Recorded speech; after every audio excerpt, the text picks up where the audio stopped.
set. It's made from a material called cellulose. And you would put your hair, because you would give that to your loved one.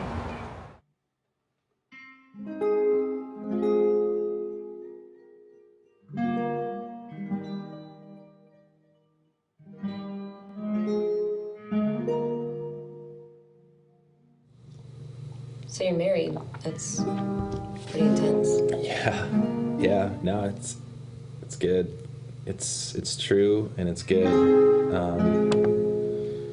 It's going pretty good.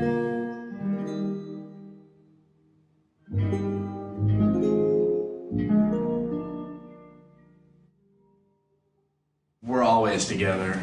So I'm sure you guys kind of feel the kind of same thing when you spend a lot of time with somebody. You start to anticipate their presence and things like that. Is that true?